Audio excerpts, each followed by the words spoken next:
How do you think it makes little kids with stutters feel when they see you make a comment like that? First and foremost, I had no idea that Joe Biden ever suffered from a stutter. I think what we see on stage with Joe Biden, Jake, is very clearly a cognitive decline. Okay. That's what I'm referring to. It makes me uncomfortable You are to no watch somebody on stage search for That's so amazing. It's so amazing to me that try and figure out an answer. A cognitive decline. Well, when you're trying to tell me that what I was suggesting was I think that you were mocking his stutter. Yeah, I think you were mocking his stutter, and I think you have absolutely no standing to diagnose somebody's cognitive decline. I would think that somebody in the Trump family would be more sensitive to people who do not have medical licenses. You know what, folks? I'm old enough to remember when questioning President Biden's mental decline was taboo and off the table. Thank goodness for Laura Trump holding CNN's Jake Tapper accountable, while he said it was a conspiracy theory to say President Biden had a cognitive decline, even though it was right there in front of all of us. But get this, meanwhile, Jake Tapper just announced his new book called Original Sin, President Biden's Decline, Its Cover-Up, and His Disastrous Choice to Run Again. Interesting timing, Jake. Absolutely. So let's bring in our political panel to see what they have to say. We're joined today by Robin Byro, he's a Democratic strategist, and April Chapman. She's a Project 21 ambassador and the host of the Standard of Truth podcast. Welcome to First Edition.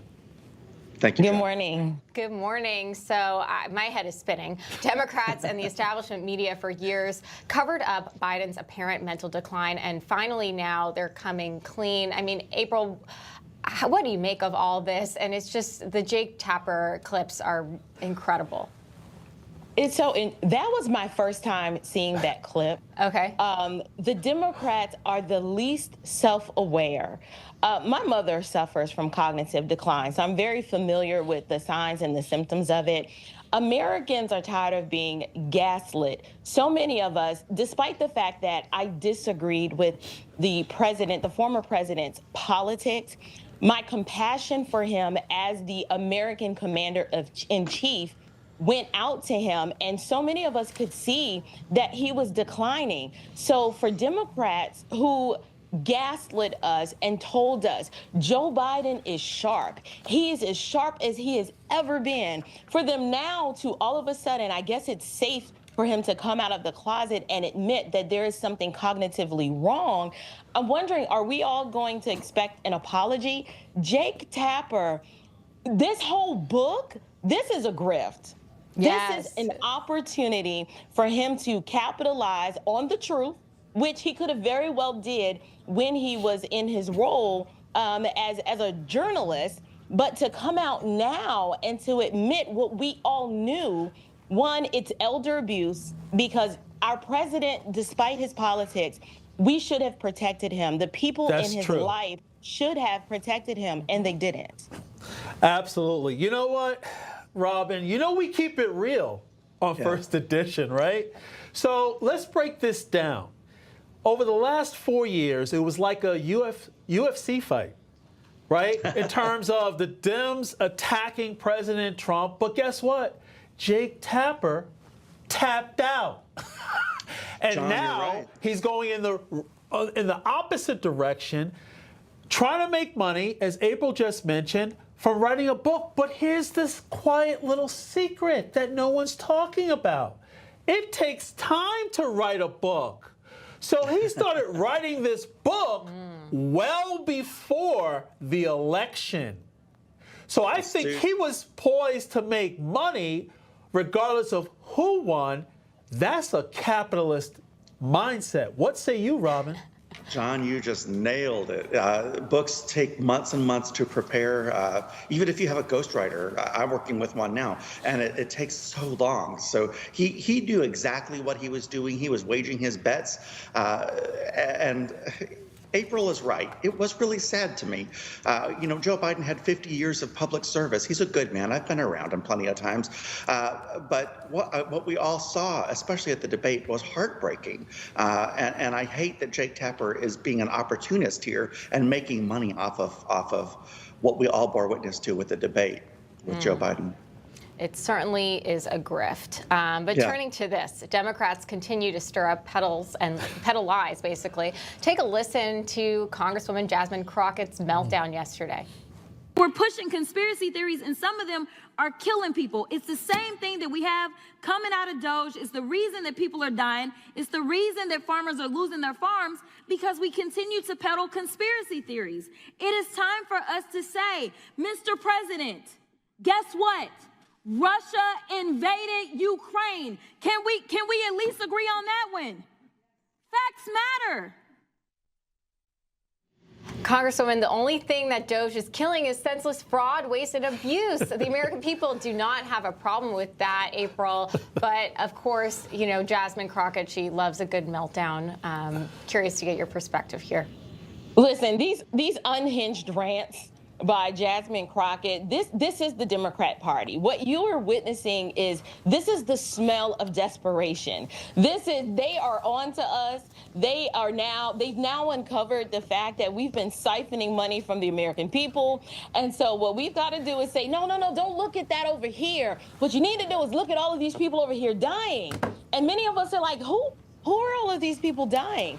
Where's this death? The death that we saw was when mainstream media actively suppressed pharmaceutical biologics that could help people during the pandemic, when our president was dropping truth bombs saying, hey, I've heard about this supplement that might be helpful, or they found much success with this drug over here.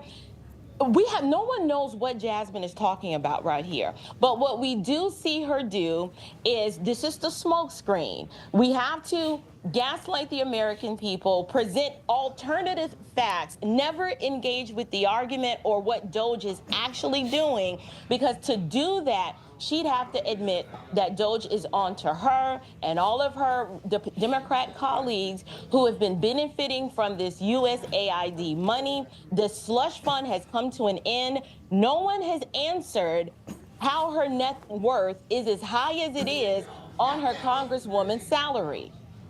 We have questions. Yeah, a lot of questions. You know, the thing is, her commentary needs to catch up with the weave and the nails and everything else. That's always on point. I have to give her that credit. But Robin, here's the situation. Many Democrats, I don't care, pick your color, pick your sexual orientation, whatever the case may be, Democrats are joining the right to say, you know what? Yeah, dig deeper. We want to know more. Why?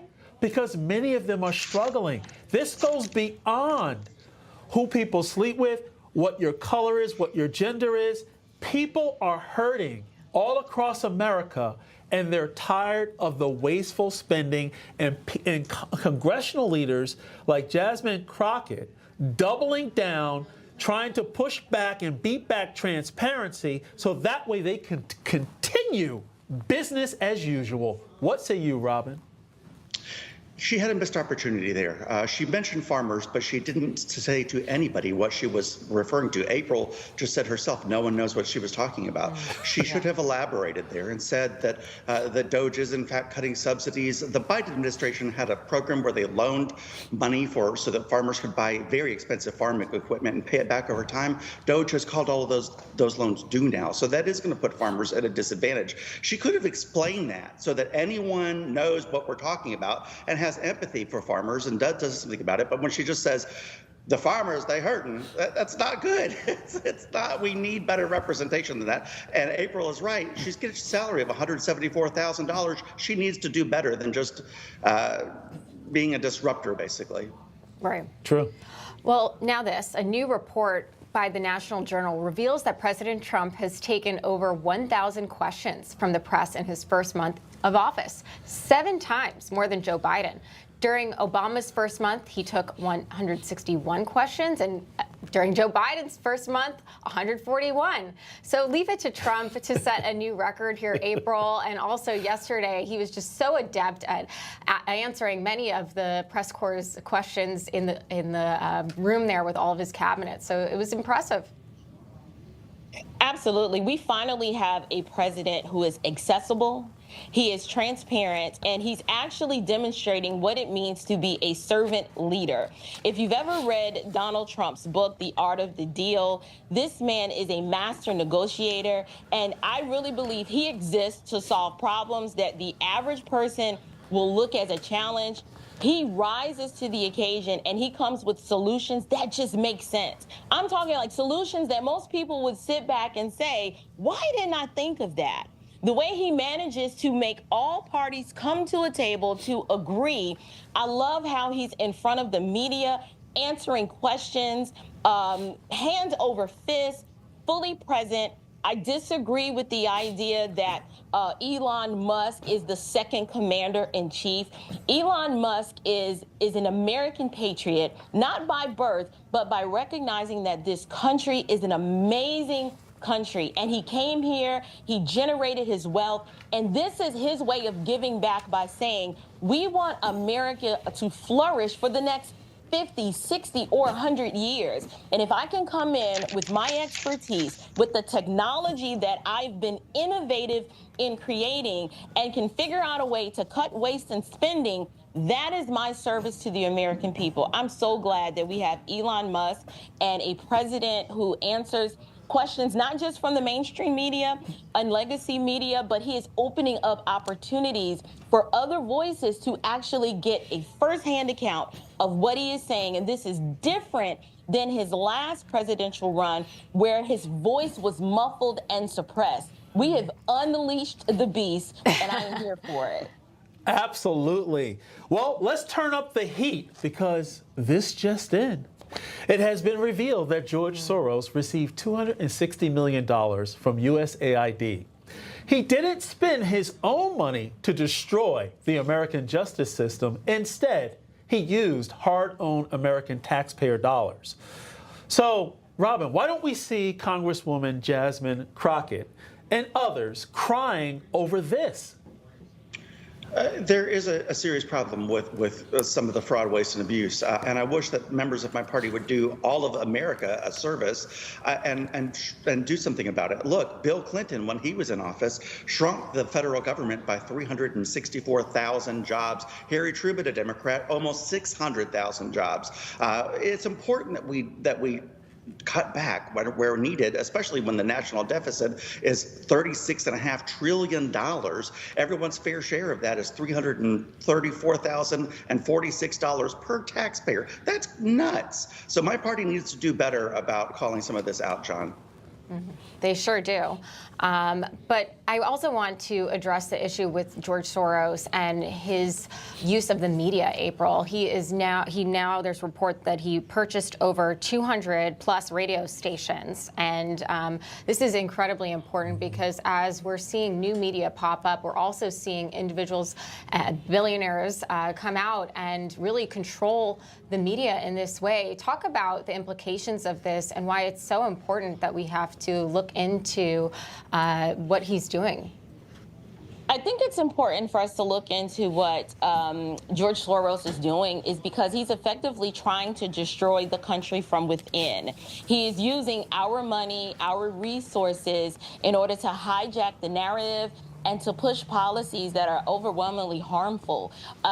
Individuals like George Soros, I call this like that dark money. These people are inherently evil. They have an agenda. They want to push ideologies that are un-American. They want to indoctrinate our children, to teach our children to hate this country. And more importantly than that, they are going full speed ahead by pushing a lot of this sexual perversion. And not only do they want to promote it here domestically, they want to export this ideology across the seas. And what we're finding is that our allies and our enemies alike are now looking at America and trying to figure out, what is wrong with you people? Why are you overly obsessed with all of this ethnicity and abortion and sexual perversion? We're trying to get back. Other nations are trying to get back to conservative values, and America is the one that's gone off on the deep end.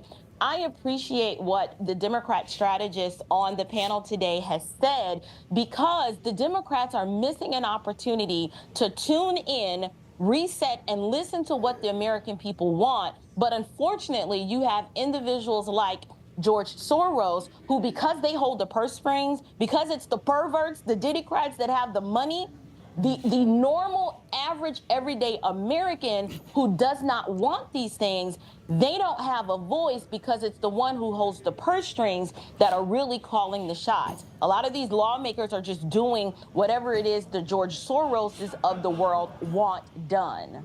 That's true. It always comes back to the people who are pulling the strings and the purse strings, even if it's not their purse. And we do know that it's Black History Month, so I'm going to take the liberty to quote Malcolm X. He said, "Black people have done so much for so long with so little, we are now qualified to do anything with nothing." And all we need in terms of the Black community is access to fair education. Just like we're fighting for free and fair trade, we should actually fight for free and fair access to education, where there's competition in education, not just one big bureaucratic public school system, but different options. So my question to you, Robin, do you think some individuals, whether or not the Department of Education is disbanded or reduced drastically, do you think the electorate on the left will eventually start embracing ideas that actually empower people? This hits home. I have 2 school-age children, and I see inequalities in the school system. I can't afford to send my kids to private school, but my neighbors can. I live in an affluent community, but look, I'm a single dad, and I live paycheck to paycheck. But there are definitely inequalities, and that hits home along racial lines too. So I think, and it kills me because my friends, especially my very friends on the left, most liberal, love to talk about all of this equality, but they're the ones sending their kids to private schools because they're worried about the demographics of our public schools here in Atlanta. So I'm tired of the doublespeak, John, and we've got to do better. Definitely. April, your thoughts? I absolutely love Malcolm X's perspective here on education. And in fact, it sounds like what he's referring to is school choice before it was school choice. We need access to, as parents, to decide how to educate our children and to make educational choices for them that are best for them. And the Donald Trump's administration, this is one of the key points. He wants to open up. He looks at it like the free market. If public education was doing such a great job, we would not have an overwhelming majority of individuals in a lot of these inner cities that happen to be Black, illiterate, and unable to do basic math. So my thing is, yes, burn it all down. The Department of Education has had over 30 years of trying to demonstrate what it would look like if they were in charge. Let's give it back to the states. Let's open it up. Give parents their own tax dollars back to be able to spend and use how they want. Robin would be able to send his children to the school, private school, charter school, or he could invest in home education. Because at the end of the day, if our children are illiterate and they are unable to compete on the global world stage, we will lose as a nation. We will no longer hold the dominant position as the world's superpower. We'll be importing in geniuses from other countries because our children will not be prepared. That is so true. Open it up. We need school choice, and Malcolm X was absolutely right. If you give us access to education, we will flourish. He didn't believe in suppressing our intellect or making excuses, but rather saying that we are capable of doing what we need when given the space, freedom, and resources to thrive. True. Robin, you had a quick comment? Yeah, quick comment here. I just got notification from my child's school that it's a failing school. So yeah, we get school choice now that the school is failing. It shouldn't be we shouldn't wait for that. We're failing our own children when something like that happens. Absolutely. And I'll also quote MLK, let freedom ring. And I'll add, by getting the Democrats out the way.